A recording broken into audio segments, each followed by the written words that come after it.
Hello everyone, today we read and comment the fourth chapter of the sixth book of von Clausewitz, Vom Kriege, its title being Convergence of Attack and Divergence of Defense. The text follows. These two conceptions, these forms in the use of offensive and defensive, appear so frequently in theory and reality that the imagination is involuntarily disposed to look upon them as intrinsic forms necessary to attack and defense, which, however, is not really the case, as the smallest reflection will show. We take the earliest opportunity of examining them, that we may obtain once for all clear ideas respecting them, and that, in proceeding with our consideration of the relations of attack and defense, we may be able to set these conceptions aside altogether and not have our attention forever distracted by the appearance of advantage and the reverse which they cast upon things. We treat them here as pure abstractions, extract the conception of them like essence, and reserve our remarks on the part which it has in actual things for a future time. The defending party, both in tactics and in strategy, is supposed to be waiting in expectation, therefore standing, whilst the assailant is imagined to be in movement, and in movement expressly directed against that standing adversary. It follows from this necessarily that turning and enveloping is at the option of the assailant only, that is to say, as long as his movement and the immobility of the defensive continue. This freedom of choice of the mode of attack, whether it shall be convergent or not, according as it shall appear advantageous or otherwise, ought to be reckoned as an advantage to the offensive in general. But this choice is free only in tactics, it is not always allowed in strategy. In the first, the points on which the wings rest are hardly ever absolutely secure, but they are very frequently so in strategy, as when the front to be defended stretches in a straight line from one sea to another, or from one neutral territory to another. In such cases, the attack cannot be made in a convergent form, and the liberty of choice is limited. It is limited in a still more embarrassing manner if the assailant is obliged to operate by converging lines. Russia and France cannot attack Germany in any other way than by converging lines. Therefore, they cannot attack with their forces united. Now, if we assume as granted that the concentric form in the action of forces in the majority of cases is the weaker form, then the advantage which the assailant possesses in the greater freedom of choice may probably be completely outweighed by the disadvantage, in other cases, of being compelled to make use of the weaker form. We proceed to examine more closely the action of these forms, both in tactics and in strategy. It has been considered one of the chief advantages of giving a concentric direction to forces, that is, operating from the circumference of a circle towards the center, that the further the forces advance, the nearer they approach to each other. The fact is true, but the supposed advantage is not, for the tendency to union is going on equally on both sides. Consequently, the equilibrium is not disturbed. It is the same in the dispersion of force by eccentric movements. But another and a real advantage is that forces operating on converging lines direct their action towards a common point, those operating on diverging lines do not. Now, what are the effects of the action in the two cases? Here we must separate tactics from strategy. We shall not push the analysis too far, and therefore confine ourselves to the following points as the advantages of the action in tactics. 1. A crossfire, or at least an increased effect of fire as soon as all is brought within a certain range. 2. Attack of one and the same point from several sides. 3. Cutting off the retreat. The interception of a retreat may be also conceived strategically, but then it is plainly much more difficult because great spaces are not easily blocked. The attack upon one and the same body from several quarters is generally more effectual and decisive. The smaller this body is, the nearer it approaches to the lowest limit, that of a single combatant.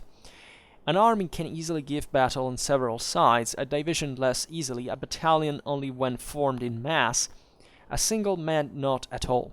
Now, strategy in its province deals with large masses of men, extensive spaces, and considerable duration of time. With tactics, it is the reverse.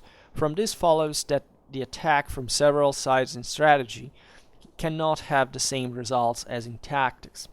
The effect of fire does not come within the scope of strategy, but in its place there is something else. It is that tottering of the base which every army feels when there is a victorious enemy in its rear, whether near or far off. It is therefore certain that the concentric action of forces has an advantage in this way, that the action or effect against A is at the same time one against B, without its force against A being diminished, and that the action against B is likewise action against A. The wall therefore is not A plus B, but something more, and this advantage is produced both in tactics and in strategy, although somewhat differently in each. Now, what is there in the eccentric or divergent action of forces to oppose to this advantage? Plainly, the advantage of having the forces in greater proximity to each other, and the moving of interior lines. It is unnecessary to demonstrate how this can become such a multiplier of forces that the assailant cannot encounter the advantage it gives his opponent unless he has a great superiority of force. When once the defensive has adopted the principle of movement which certainly commences later than that of the assailant, but still time enough to break the chains of paralyzing inaction, then this advantage of greater concentration in the interior lines tends much more decisively, and in most cases more effectually, towards victory than the concentric form of the attack. But victory must precede the realization of this superiority. We must conquer before we can think of cutting off an enemy's retreat. In short, we see that there is here a relation similar to that which exists between attack and defense generally. The concentric form leads to brilliant results. The advantages of the eccentric are more secure. The former is the weaker form with the positive object, the latter the stronger form with the negative object. In this way, these two forms seem to us to be brought nearly to an even balance. Now, if we add to this that the defense, not being always absolute, is also not always precluded from using its forces on converging lines, we have no longer a right to believe that this converging form is alone sufficient to ensure to the offensive a superiority over the defensive universally, and thus we set ourselves free from the influence which that opinion usually exercises over the judgment whenever there is an opportunity. What has been said up to the present relates to both tactics and strategy. We have still a most important point to bring forward, which applies to strategy only. The advantage of interior lines increases with the distances to which these lines relate. In distances of a few thousand yards or a half mile, the time which is gained cannot of course be as much as in distances of several days' march, or indeed of 20 or 30 miles. The first, that is, the small distances, concerns tactics, the greater ones belong to strategy. But although we certainly require more time to reach an object in strategy than in tactics, and an army is not so quickly defeated as battalion, still these periods of time in strategy can only increase up to a certain point, that is, they can only last until battle takes place, or perhaps over and above that for the few days during which battle may be avoided without serious loss. Further, there is a much greater movements of one army in a battle take place almost in sight of the other. The army, therefore, on the exterior line will generally very soon be made aware what his adversary is doing. From the long distances with which strategy has to deal, it very seldom happens that the movement of one army is not concealed from the other from at least a day, and there are numerous instances in which, especially if the movement is only partial, such as considerable detachment, that it remains secret for weeks. It is easy to see what a great advantage this power of concealing movements must be to that party who, through the nature of his position, has reason to desire it most. We here close our considerations on the convergent and divergent use of forces and the relation of those forms to attack and defense, proposing to return to the subject at another time. So, other beautiful chapter in which von Clausewitz explains fundamentally the advantages and disadvantages of convergent forces and the divergence respectively, of the attacker and the defender, right? Given that the first has this positive active object and the other follows passively. So it's very limpid but very beautiful. It makes you understand a lot of things in concept of symmetry, concentration of forces, etc., and naturally the background difference between strategy and tactics. Okay, so convergence of attack and divergence of defense. These two conceptions, these forms in the use of offensive and defensive, appear so frequently in theory and in reality that the imagination is involuntarily disposed to look upon them as intrinsic forms, necessary to attack and defense, which however is not really the case, as the smallest reflection will show. So here von Clausewitz is talking about those intrinsic, that basic distinction of attack as the strongest form of war with the the weakest form of war with the positive object, and defense is the strongest form of war with the negative object. And von Clausewitz says, well, it's pretty obvious that here we are talking in general, so that, of course, there's plenty of examples in which, attacks are successful, right? So and he writes this chapter to conclude fundamentally, however, on the demonstration of why, in general, on average, defense has advantage and the attack disadvantage. And he writes, we take the earliest opportunity of examining them that we may obtain once for all clear ideas respecting them, and that in proceeding with our consideration of the relations of attack and defense, we may be able to set these conceptions aside altogether and not have our attention forever distracted by the appearance of advantage and reverse which they cast upon things. That is to say, yes, as we just reminded, we have to be always open to the idea that war is, ever changing. So not just every situation is different, but of course this advantage of attack and defense changes over time, right? And in that specific, right, declination, right? Always remember this in a physical sense. The Clausewitzian theory is asymptotic. He says if you tend toward that direction, certain things will functionally happen. Things will assume a certain value, right? Then this value always is a given one that you will find in reality and will make the thing from 0 to infinite, right? And it's superimposed to lots of others, so it's a freaking mess to sort out, and therefore, we can't generalize we can't predict what will happen. That's properly, but we can generalize by saying that in absolute terms, because of these functions that we see, there is that intrinsic advantage of defense and intrinsic disadvantage of attack. Right, and today we talk specifically about the convergence and divergence of forces, respectively, attack and defense. And von Clausewitz says these broader,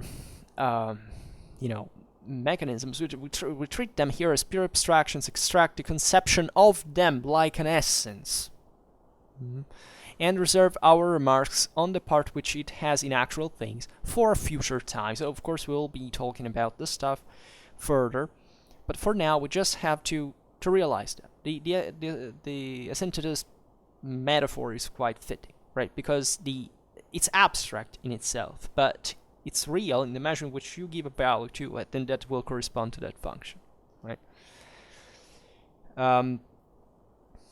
So von Clausewitz says, actually, will correspond. That function will give reality that specific phase. Let's say better in mathematical terms.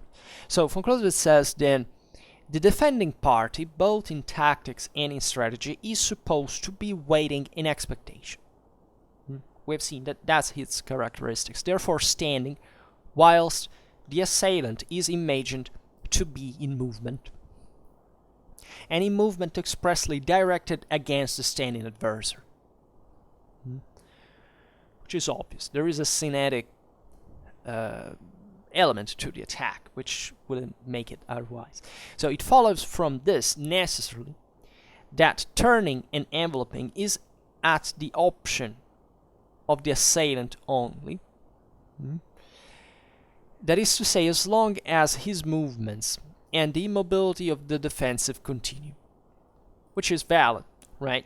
Of course, as long as the defender remains standing still, he's the attacker has the initiative, and he does stuff, and he will try to outflank the initiative to put the enemy in a condition of inferiority, right? That, as we will see now, is greater usually in tactics than in strategy, because in tactics it's much easier at that point to outflank the enemy and therefore to surpass let's say, to get past the disadvantage that the defender puts in having a front, and you surround him, and therefore you should surprise him in that way while your front is directed against him. So that's basically the advantage of the assailant. Then von Clausewitz says this freedom of choice, in fact, of mode of attack, whether it shall be convergent or not, that is to say, independently on whether you're doing this thing with joint forces, whatever, but simply because you are trying to outflank the enemy, right? To exploit his idleness, according as it shall appear advantageous or otherwise, so independently also on the outcome of this, whether it was a mistake or not to do so, ought to be reckoned as an advantage to the offensive in general. Yes, because leaving the initiative is pretty damn bad. But if you renounce to that, it's because you are defending and you are expecting through the intrinsic advantage of defense that is declining that real situation with an actual value to overcome that disadvantage, which cannot, however, as we've already seen, be just standing there and see what happens, because you will be wiped out if you don't take action. So defense always contains a counteroffensive capability. And we gotta admit that at that point the assailant does have that advantage, right? As long as the defendant remains passive. But von Clausewitz says this choice is free only in tactics. It is not always allowed in strategy, and I would say it's not even always allowed in tactics, telling the truth. Here, tactics and strategy are conceived, even in here, asymptotically. We have seen what they practically mean, right? The fact that, here von Clausewitz treats them as a matter of scale, and that's why I add this detail, because let's say that the smaller the armies, the easier it is to let's say have this outflanking possibility. In strategy, as we've seen in the last chapters, it's more difficult because there are intrinsic disadvantages that are accumulating by scale, because the system becomes ever more complicated, creates much more friction by itself, and also because of other reasons that we'll see today. So von Clausewitz says, in the first, that is tactics, the points on which the wings rest are hardly ever absolutely secure. But they are very frequently so in strategy, as when the front to be defended stretches in a straight line from one sea to another, or from one neutral territory to another. In such cases, the attack cannot be made in a convergent form, and the liberty of choice is limited. This is an extreme example that naturally you may say, well, if I have a navy, or if I manage to land on the extreme of that shore, or if I convince that country to go at war. Exactly, that's exactly the Clausewitz thought. Right here it's made for, the picture is drawn for sake of simplicity, having defined the theater of war, etc. But yeah, that's exactly how things happen and are pretty messed up. Here von Clausewitz is just exemplifying what it means. That is to say, these are, if their land armies are trying to outflank an enemy that, on his side has the sea, well, it's going to be either to learn to swim and to move, how to march in formation in the sea, like walking on the surface like Christ, or, there's a very few they can't do along the same pattern, and that there are other disadvantages rising. So, von Clausewitz says, it is limited in a still more embarrassing manner if the assailant is obliged to operate by converging lines. Right? Converging lines here mean that you're basically attacking an enemy from multiple directions, and here he makes an example, says Russia and France cannot attack Germany in any other way than by converging lines. Guess why? Because Germany is in the middle and prevents them from joining forces. Therefore, they cannot attack with their forces united, which is obvious. So they're split and attacking from different sides, but they're converging towards Germany, and we'll see how this is important for the sake of example later. Now, Clausewitz says, if we assume as granted that the concentric form in the action of forces in the majority of cases is the weaker form, then the advantage which the assailant possesses is greater freedom of choice may probably be completely outweighed by the disadvantage in other cases of being compelled to make use of the weaker form. Which means that, yes, you may have this freedom of action, that is to say you can circle all around the enemy and decide where to attack, but let's be honest, the guy is standing there, you're spending forces, and he can move, as we'll see now, more easily also to to the turning towards the threat, right, that you can do. But we'll see there how the use of converging forces concentrating in a single point can make a difference in a sense, but how even that can be countered by the defense. So here, this whole chapter is, as we will see now, how it unfolds, is designed to explain to you why, on average, still the defensive has an advantage, even against by diverging its own forces in order to face a convergent attack. Then Von Clausewitz says, we proceed to examine more closely the action of these forms, both in tactics and in strategy. So it has been considered one of the chief advantages of giving a concentric direction to forces, that is, operating from the circumference of a circle towards the center, that the further the forces advance, the nearer they approach to each other. The fact is true, but the supposed advantage is not, for the tendency to union is going on equally on both sides. Consequently, the equilibrium is not disturbed.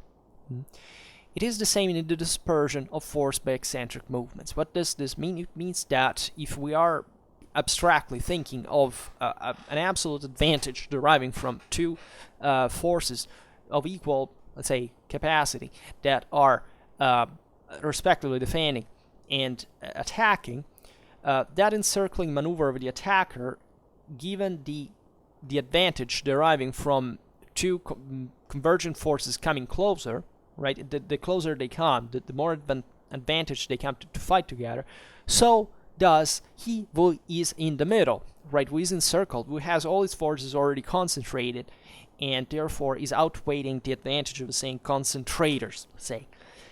So Von Clausewitz then says, but another and real advantage is that forces operating on converging lines direct their actions towards a common point. And here things get interesting. Those operating on diverging lines do not. What does this mean? It means that basically if you are attacking a point with two forces summed, he who has to defend that point will have to move from wherever he is to there, right? And therefore will essentially not, he will, by splitting his own forces, apparently, in the same way your own as attacker is split, will decrease its force because it will lose mass, right? It will at least detach its forces, and this will apparently, in fact, create a disadvantage. Von Clausewitz says, now, what are the effects of the action in the two cases? Here we must separate tactics from strategy. We shall not push the analysis too far, and therefore confine ourselves to the following points as the advantages of the action in tactics. So 1. A crossfire at least an increased effective fire as soon as all is brought within a certain range. This does include the fact there is a front line, chiefly. So that makes you understand intuitively why in tactics it's easier than in strategy. 2. An attack of one and the same point from several sides, which is actually, the point at that point in the concentration of fire attack. And 3. The cutting off the retreat. So as in most Clausewitzian examples, these points actually act all three together, right? They may not happen all at the same time, though, too. Right, so this is just 3 advantages that you can arrive to achieve if you are using convergent forces.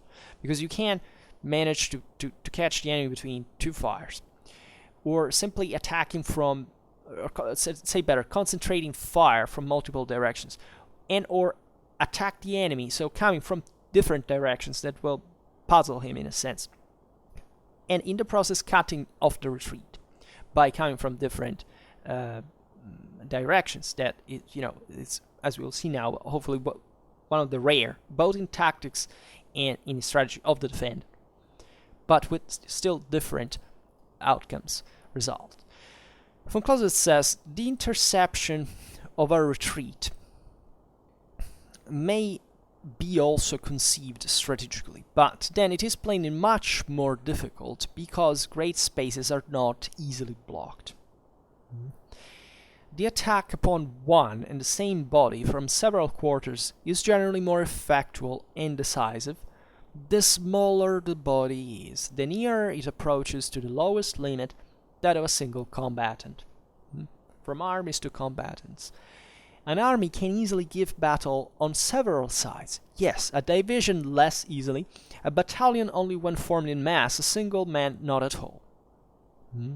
This is beautiful. We have seen it. If you have an army, the time also von Clausewitz is talking about, you have multiple divisions and can, split and go and change, not change front of the army, but literally creating multiple fronts of the same army.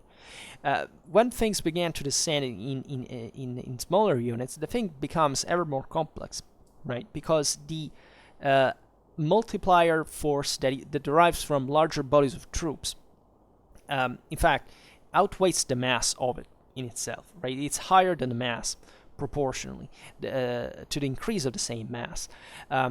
At the point that when you get down to the individual soldier, the thing is obvious because guess what? We have eyes only in the front. We're not like flies that can have a dramatic view all around whatever is happening, nor also physically we're meant to smash, in the front, right, with the arms, muscles of the chest and so on. So if we are attacked from the rear, at that point we can't fight properly, right? Whereas an army can, right? And it gets from, top to bottom, vice versa, along this pattern. So, in other words, this attacking the enemy from multiple directions is more effective in tactics than in strategy by this difference of scale of forces involved. Now, strategy, von Clausewitz says, in its province, deals with large masses of men, extensive spaces, and considerable duration of time. With tactics, it is the reverse. You have fewer men, lesser spaces, lesser time. Now, from this follows that the attack from several sides in strategy cannot have the same results as in tactics. And von Clausewitz goes on and says, the effect of fire does not come within the scope of strategy, right? But in its place there is something else. Here it simply means that, you can't shoot a rifle at 30,000 meters, right? So it is that, von Clausewitz says, it is the tottering of the base which every army feels when there is a victorious enemy in its rear, whether near or far off. Which means that if you shatter its base, let's say lines of communications, supply lines, etc., the bases, the connections with them, that, yes, will create a problem.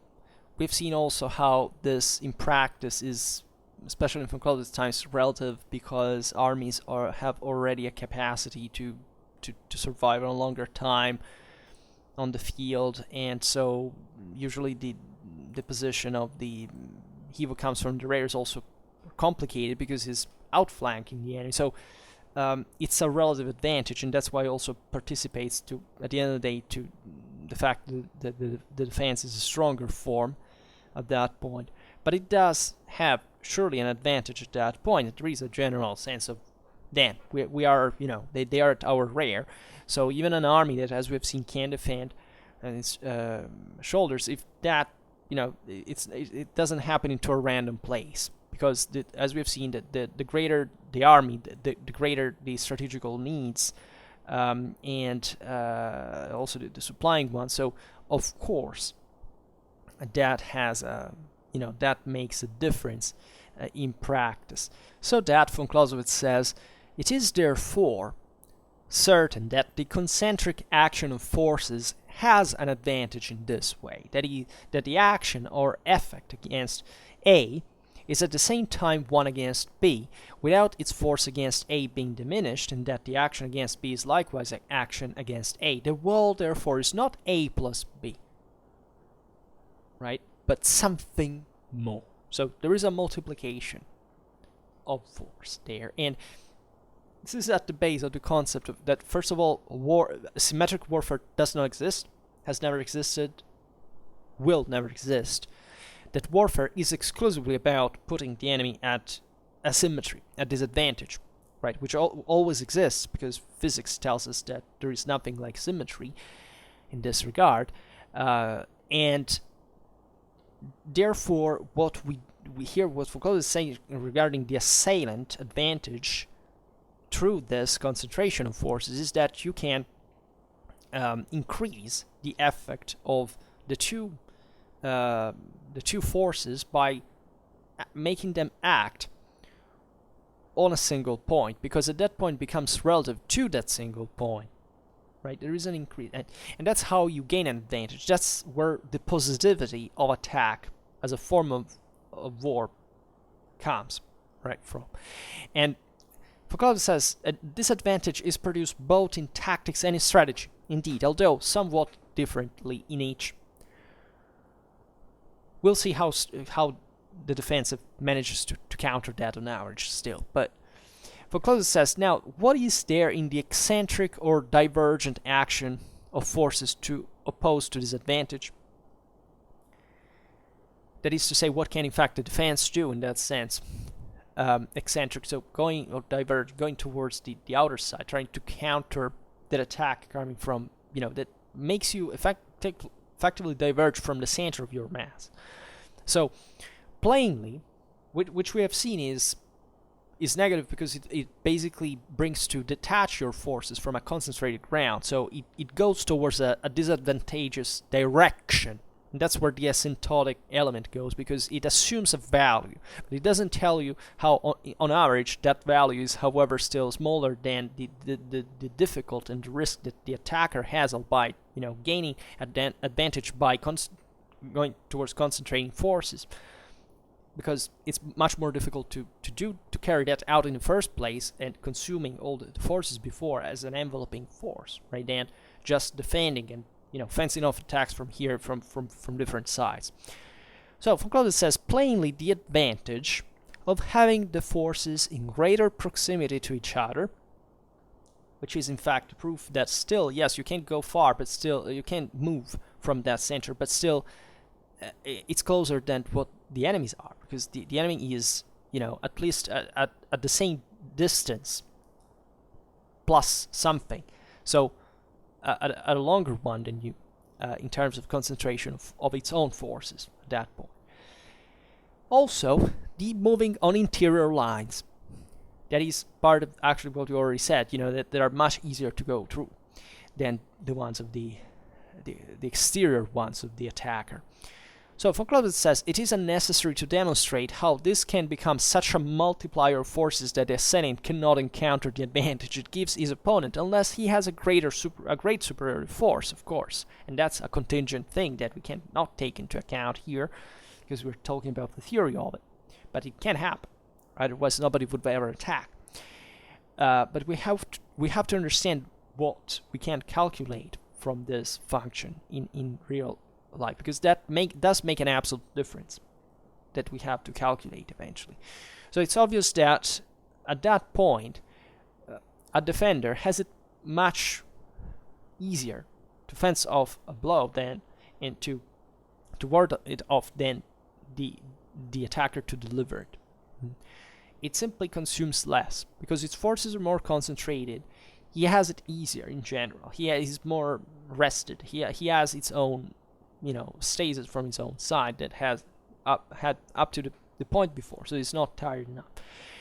And Foucault says, once the defensive has adopted the principle of movement which certainly commences later than that of assailant, so as we were saying, but still time enough to break the chains of paralyzing inaction, then this advantage, so still there is a progress advantage in spite, we've just said, in spite of the fact that the guy is moving, so he's putting himself also in motion and therefore tending towards the disadvantage. But that still is not on average enough to get a disadvantage in front of the attacker, right, in face of what the attacker is also suffering his own way. And that disadvantage of greater concentration in interior line stands much more decisively, and in most cases more effectively, towards victory than the concentric form of the attack. And von Clausewitz adds, but victory must precede the realization of this superiority. We must conquer before we can think of cutting off an enemy's retreat. This is very important. It has, there you understand the advantage of the defensive.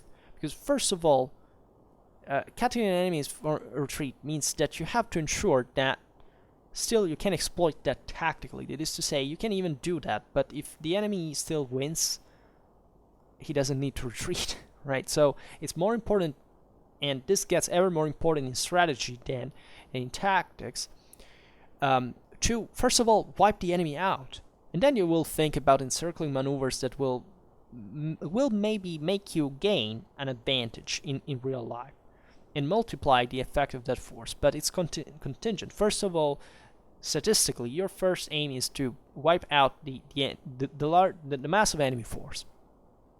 Then you can make it render it more complete in a way, and that's why outflanking maneuvers are conceived for, right? And sometimes they can't really make the battle, but it can happen only in certain situations. In normal ones, it does it on average, tendentially. So von Clausewitz says, in short, we see that there is here a relation similar to that which exists between attack and defense generally. So, yes, it's still about the weak form of war with the positive aim and the strong form of war with the negative aim. The concentric form leads to brilliant results. The advantages of the eccentric are more secure, right? The attack risks more, because he's the one that has the upper hand, the initiative, the advantage. He has the more positive aim, but risks more. It's more difficult. The defender has the negative object, so he is playing more safely, right? And yet he's not yet able to collect he's not passing to counteraction yet, and therefore he's still not achieving that same advantage that a counterattack will unavoidably push him to do, to search for at least. Because otherwise, you would have just a passive guy who gets beaten and does nothing. That's not an advantage of defense. As we've seen, that defense is always about counterattack. And that becomes attack, though, not defense anymore.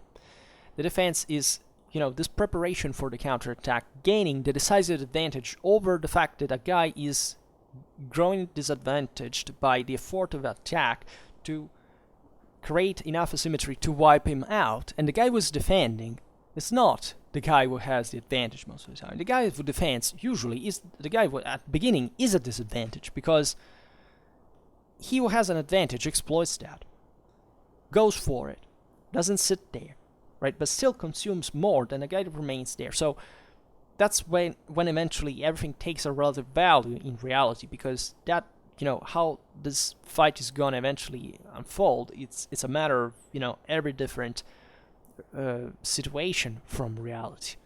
But still, right, what the defender is waiting is to compensate his inferiority to pass to the counterattack in itself. And that's why tendentially, even though attack is the weak form of war, its positive object is more important. And von Clausewitz says tendentially, you shall be attacking, you should be on the move. I mean, all war eventually will reward you if you fight it, if you wage it with this ever more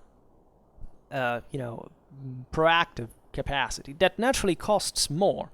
So nobody says that's the trick. No, it costs. It has a greater cost, in fact, of the one on defense, but it can bring you more distant and more skilled, especially at sensing and experiencing how difficult acting is, so that next time you will hopefully know better how to do it.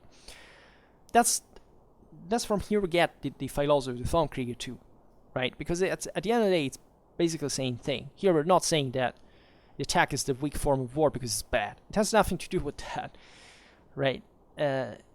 and on the contrary, in real war, that you should be doing most of the time. And it's not all, of course, but tendentially it is. And therefore, von Clausewitz says that the former is the weaker form with the positive object, the latter stronger form with the negative object. Again, so in this way, these two forms seem to us to be brought nearly to an even balance. Now, if we add to this, which is normally is in war, for real, because there is rarely like just a guy overwhelming attacking and another overwhelming defending. They're mostly kind of doing the same thing, just shifting the balance every once in a while. I mean, not even a while, but often actually, or even in different spaces here, especially the larger they are. Anyhow, von Clausewitz says, now if we add to this that the defense not being always absolute, so that there is always this that counterattacking capability is carried out also to vary off the blow, right, is also not always precluded from using its forces on converging lines. Hell, defendants do use that as well. We have often, right, flank attacks, and times mostly are from the defendant rather than the attacker. If anything, because they know better the terrain, etc. I mean, I'm thinking always about 13th century battles. I'm sorry if I'm biased for that, but that's a good example of how you can exploit the terrain to converge, but still with having a larger block. That is mostly what you have to do, and that's how the practice of war is, like concentrating forces in one point, keeping the bulk of the enemy involved, and then trying with a smaller force to outflank it. Now, and why? That gives you a dimension by scale of how important it is the defense and how less important is the attack, very often, which can vary, by the way, right? There are situations where this, that outflanking maneuver is carried out even by larger forces. So it's, as von Clausewitz is saying here, usually they're evenly balanced. So von Clausewitz then says, we have no longer a right to believe that this converging form is alone sufficient to ensure to the offensive a superiority over the defensive universally, because we've seen that it's already disadvantageous in absolute terms, in general terms, say better than even the defendant basically has that attacking capacity.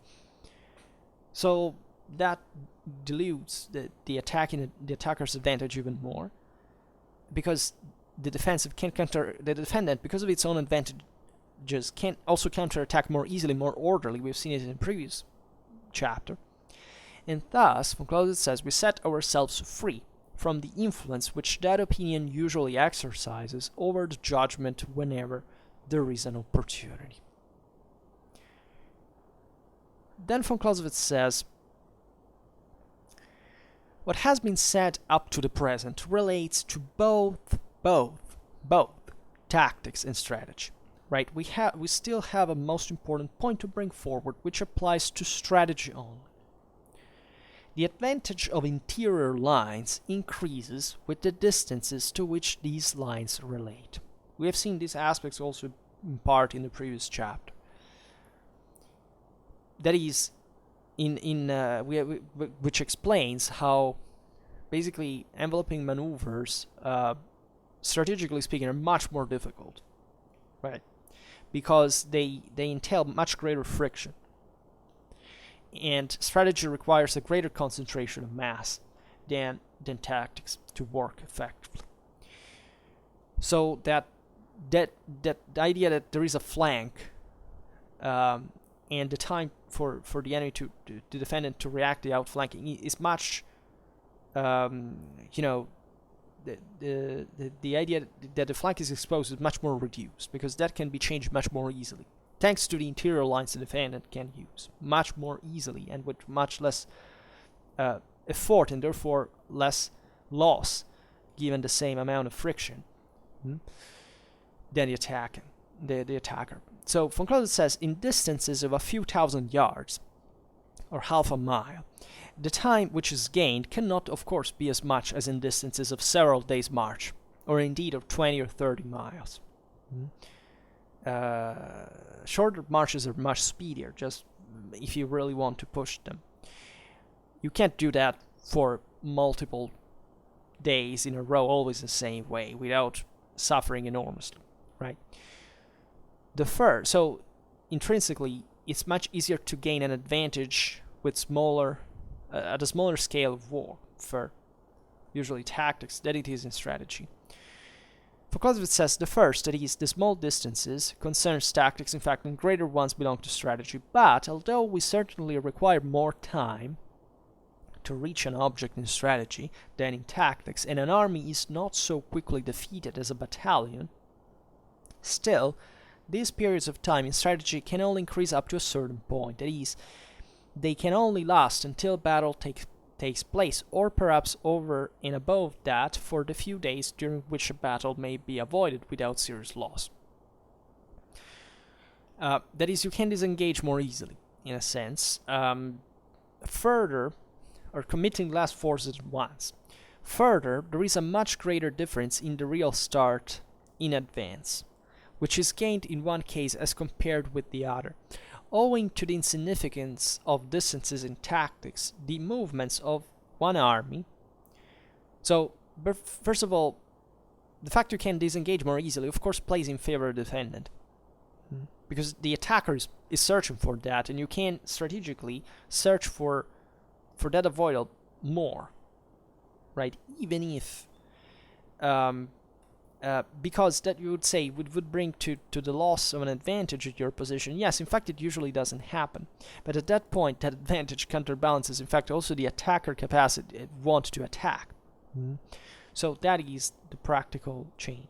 For Clausewitz instead says, for tactics, the movements of one army in battle take place almost inside of the other. The army, therefore, on the exterior line would generally very soon be made aware of what his adversary is doing. From the long distances with which strategy has to deal, it very seldom happens that the movement of one army is not concealed from the other for at least a day, and there are numerous instances in which, especially if the movement is only partial, such as considerable detachment, that it remains secret for weeks. It is easy to see what a great advantage this power of concealing movements must be to that party who, through nature of his disposition, has reason to desire it most. That is to say, it's much easier, given the same level of friction in movements, for a defendant to make its effective move than it is for the attacker. Also because the defendant in that regard simply has less movement to make, but can exploit the additional time of realizing what the hell is going on than the attacker has, right? Because it can take action more speedily, with less effort, so that this effect is increased, the effect of the defensive form is increasing in strategy as well. And von Clausewitz concludes then by saying, we here close our considerations on the convergent and divergent use of forces and the relation of those forms to attack and defense, proposing to return to the subject at another time. Right?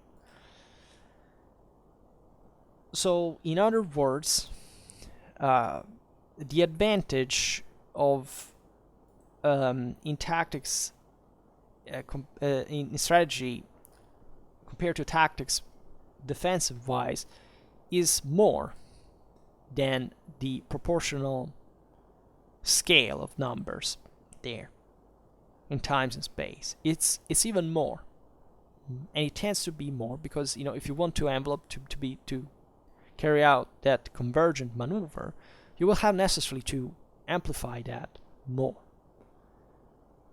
right? And there is this additional cost brought by the fact that you have to counter-react to a situation that you didn't expect. So if you were attacking and the enemy has shifted his troops in interior lines, which is much easier to do than encircling the enemy army on a regular base, that guy will lose ever more, right? Compared in relative terms to a smaller army that does the same thing, right?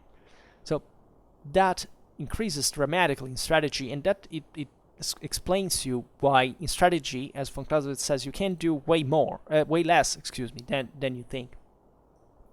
You can try much less, because the circumstances simply oblige you, perhaps most of the times, to simply do whatever you're obliged by the contingency to do. It's not easy, right? It's never easy. The larger things in war, the more difficult they become. And therefore, that's where it's in strategy that you can test better the advantage of the defensive over the offensive than in tactics. Alright, so for now we stop it here. I hope that you enjoyed this video. If you did, please share it. Otherwise, leave a like or subscribe to my channel if you're interested in my upcoming content. And for now, I thank you heartily for listening to me. I wish you a nice time and see you next time. Bye.